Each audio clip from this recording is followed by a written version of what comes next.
Você pode estar tomando um remédio comum, desses que ficam na gaveta da cozinha, e mesmo assim estar colocando seu coração em risco sem perceber. Não porque esse remédio seja proibido, não porque ele seja sempre perigoso, mas porque, depois dos 60 anos, o corpo já não reage da mesma forma. O que antes parecia simples pode passar a pesar mais sobre a pressão, os rins, a circulação e o coração.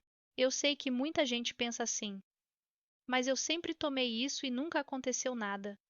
Só que o corpo muda em silêncio. O rim pode filtrar mais devagar. A pressão pode subir com mais facilidade. As artérias podem estar mais rígidas. O coração pode ter menos reserva para aguentar sobrecargas. E quando a pessoa já usa remédio para pressão, diabetes, colesterol, dor, sono ou circulação, qualquer medicamento a mais precisa ser olhado com cuidado. O risco maior não está apenas no remédio em si, está no uso sem orientação, na repetição, na dose alta, na mistura com outros medicamentos e naquela confiança perigosa de achar que, por ser vendido facilmente, ele é inofensivo. Infarto acontece quando o coração deixa de receber sangue suficiente. AVC acontece quando o cérebro sofre por falta de circulação ou por sangramento. E alguns remédios podem aumentar fatores que favorecem esses problemas, como pressão alta, retenção de líquido, alteração da coagulação, sobrecarga dos rins e maior esforço para o coração. Por isso, este vídeo não é para criar medo, é para trazer clareza. Eu não quero que você pare nenhum remédio por conta própria. Também não quero que você viva desconfiando de tudo. O que eu quero é que você saiba fazer a pergunta certa antes de tomar qualquer medicamento depois dos 60 anos. Esse remédio é seguro para mim. Com a minha idade, com as minhas doenças e com os outros remédios que eu já uso? Essa pergunta simples pode evitar complicações sérias. Ao longo deste vídeo, eu vou falar sobre 5 tipos de remédios que merecem atenção especial depois dos 60 anos. Alguns são usados para dor, outros para gripe, outros para inflamação, prevenção ou reposição hormonal. Muitos deles podem ser úteis quando bem indicados, mas podem trazer risco quando usados do jeito errado. E o primeiro grupo é talvez um dos mais comuns no Brasil, os anti-inflamatórios. Aqueles que muita gente toma quando sente dor nas costas, dor no joelho, dor muscular ou qualquer sinal de inflamação. Os anti-inflamatórios estão entre os remédios mais usados por pessoas depois dos 60 anos, e é fácil entender o motivo. A dor no joelho incomoda para andar. A dor nas costas atrapalha o sono. A dor no ombro dificulta até tarefas simples, como vestir uma camisa ou pentear o cabelo. Então a pessoa toma um comprimido para aliviar. No começo parece que resolveu. A dor diminui, o corpo fica mais leve e vem aquela sensação de que encontrou uma solução rápida. Mas aqui está o ponto que muita gente não sabe. Alguns anti-inflamatórios podem aumentar o risco de infarto e AVC, principalmente quando usados por vários dias, em doses altas ou sem acompanhamento médico. Estou falando de remédios conhecidos como ibuprofeno, diclofenaco, naproxeno, cetoprofeno e outros da mesma família. Eles podem ser úteis em algumas situações, mas depois dos 60 precisam ser usados com muito mais cuidado. O problema é que esses medicamentos podem fazer o corpo reter mais sal e líquido. Quando isso acontece, a pressão pode subir. E quando a pressão sobe, o coração precisa trabalhar com mais força para empurrar o sangue pelas artérias. Além disso, os anti-inflamatórios podem afetar o funcionamento dos rins. E os rins têm uma relação direta com o controle da pressão. Quando eles ficam sobrecarregados, a pressão pode descompensar ainda mais. Imagine uma pessoa que já tem pressão alta, diabetes, colesterol elevado ou histórico de problema no coração. Agora imagine essa mesma pessoa tomando anti-inflamatório por conta própria, dia após dia, porque a dor melhorou um pouco, mas ainda não passou totalmente. Esse é o tipo de situação que pode se tornar perigosa. E eu quero deixar uma coisa muito clara. O risco não significa que todo mundo que toma anti-inflamatório vai ter infarto ou AVC. Não é isso. O que significa é que, em algumas pessoas, especialmente depois dos 60, esse remédio pode aumentar uma carga que o corpo já estava tentando controlar. O diclofenaco, por exemplo, é muito usado para dor e inflamação, mas merece atenção especial em pessoas com risco cardiovascular. O ibuprofeno também não deve ser tratado como se fosse uma vitamina para a dor. E mesmo o naproxeno, que em alguns casos pode ter um perfil cardiovascular diferente, ainda assim pode trazer riscos para rins, estômago, pressão e interação com outros medicamentos.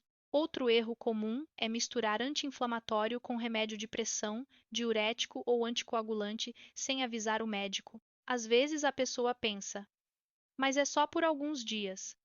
Só que alguns dias podem ser suficientes para descompensar uma pressão que estava controlada, causar inchaço, piorar a função dos rins ou aumentar o risco de sangramento quando há outros medicamentos envolvidos. Por isso, depois dos 60, dor não deve ser ignorada, mas também não deve ser tratada no automático.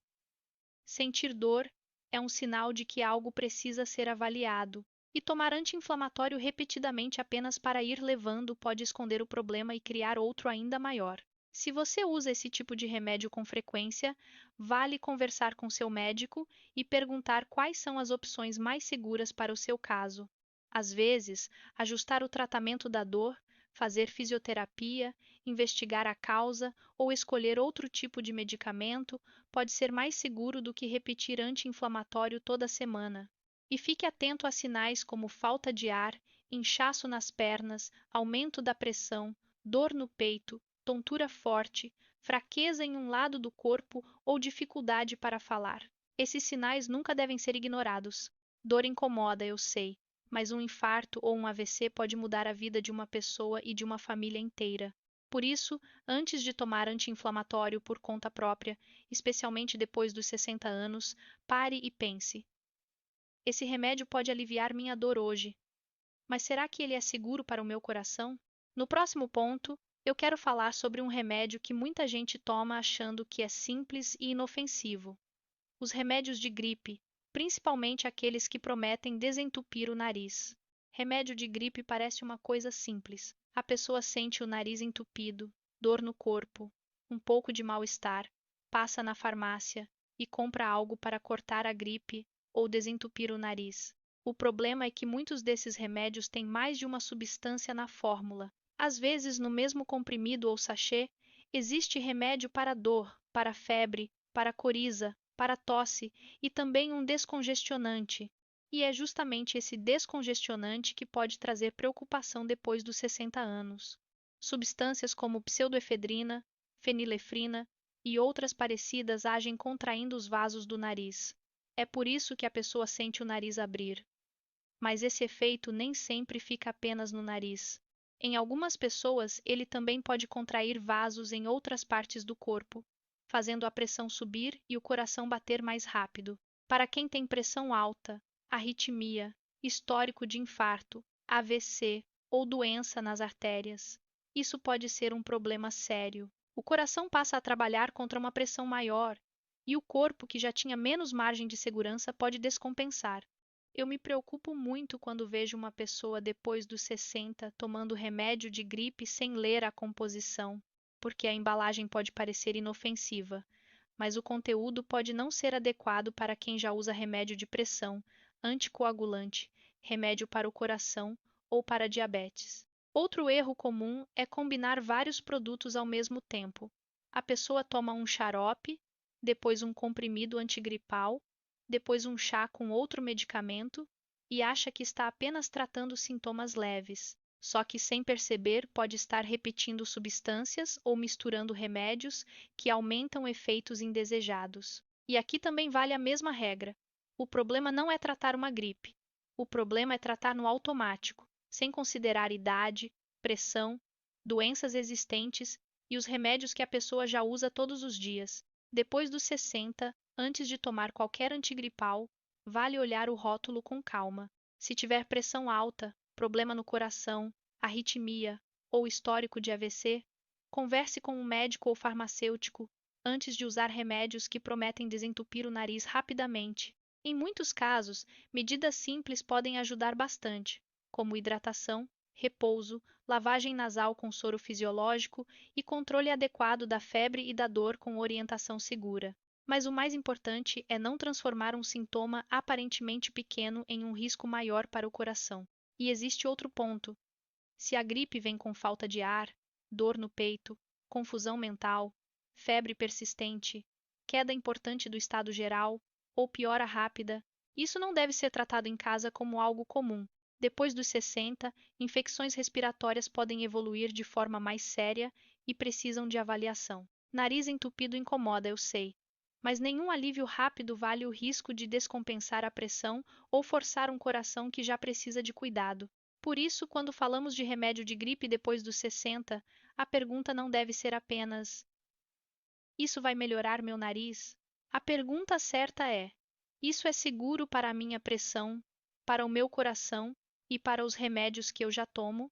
No próximo ponto, eu quero falar sobre um grupo de medicamentos muito poderoso que muita gente usa achando que é apenas um remédio forte para inflamação ou alergia: os corticoides. Os corticoides são remédios muito poderosos.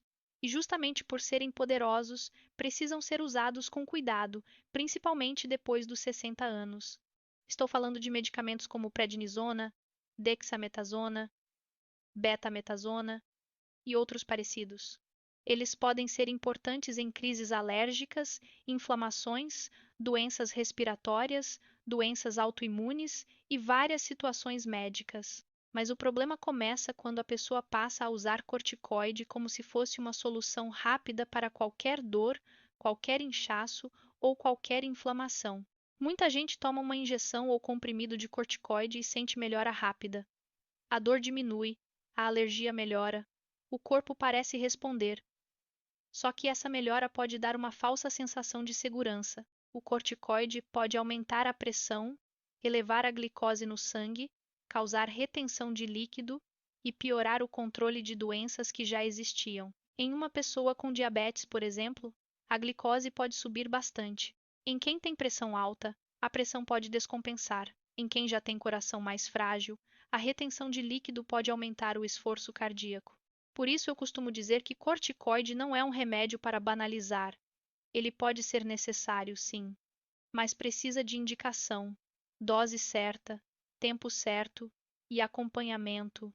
O risco é ainda maior quando a pessoa usa por conta própria, repete com frequência ou toma porque da outra vez funcionou. O corpo melhora por alguns dias, mas por dentro pode estar pagando uma conta alta. E agora eu quero falar de outro remédio que muita gente usa com a intenção de se proteger. A aspirina, também conhecida como AAS.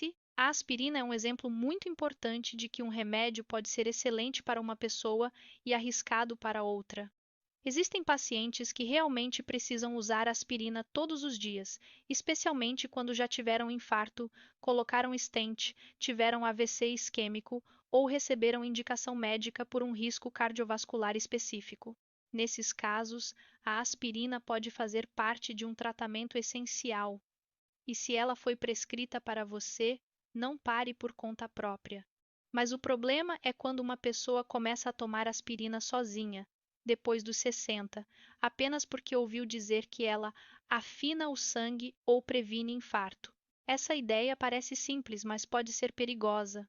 A aspirina interfere na coagulação. Isso pode ajudar em alguns casos, mas também pode aumentar o risco de sangramentos, principalmente no estômago, no intestino e em situações mais graves, até no cérebro.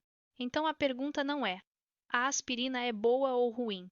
A pergunta é: no meu caso, o benefício é maior do que o risco? Depois dos 60 anos, essa decisão precisa ser individual. Uma pessoa que já teve infarto pode ter uma indicação muito diferente de outra pessoa que nunca teve evento cardiovascular, mas resolveu tomar por prevenção. Também é importante lembrar que o risco aumenta quando a aspirina é combinada com outros remédios, como anticoagulantes, anti-inflamatórios ou alguns medicamentos que também afetam sangramento. E muita gente não percebe que está somando riscos. Se você toma aspirina todos os dias e não sabe exatamente por quê, leve essa dúvida para a próxima consulta. Pergunte: eu preciso continuar usando? Qual é o motivo? O benefício ainda compensa o risco para mim? E fique atento a sinais como fezes muito escuras, vômito com sangue, tontura forte, fraqueza, palidez, manchas roxas sem explicação ou sangramentos frequentes. Esses sinais precisam ser avaliados. Tanto os corticoides quanto a aspirina mostram uma verdade importante. Remédio bom não é aquele que todo mundo toma. Remédio bom é aquele que faz sentido para a pessoa certa, na dose certa e pelo tempo certo. No próximo ponto, eu quero falar sobre um tema delicado, que envolve promessas de energia, juventude e disposição, os hormônios depois dos 60 anos. Os hormônios são um tema delicado, porque muitas vezes aparecem ligados à promessa de mais energia, mais juventude, mais disposição e melhor qualidade de vida. Mas depois dos 60 anos, eles precisam ser avaliados com muito cuidado. O hormônio não é vilão. Em algumas pessoas, a terapia hormonal pode ter indicação e trazer benefícios, mas também não é um tratamento simples, nem deve ser usado como uma fórmula de rejuvenescimento. No caso das mulheres, a reposição hormonal depois da menopausa precisa considerar idade, tempo, desde a menopausa, histórico de trombose, AVC, infarto, câncer de mama, pressão alta e outros fatores. Depois dos 60, essa decisão exige ainda mais cautela. Nos homens, a testosterona também não deve ser usada apenas porque existe cansaço, queda de libido ou vontade de ganhar energia. É preciso confirmar deficiência real e acompanhar exames. O ponto principal é este: depois dos 60, qualquer hormônio deve ter motivo claro, dose adequada e acompanhamento. Hoje falamos de anti-inflamatórios, remédios de gripe, corticoides, aspirina sem indicação e hormônios. Nenhum deles deve ser parado ou iniciado por conta própria. Este conteúdo é educativo e não substitui consulta médica. Leve sua lista de remédios ao seu médico e compartilhe este vídeo com quem precisa dessa orientação.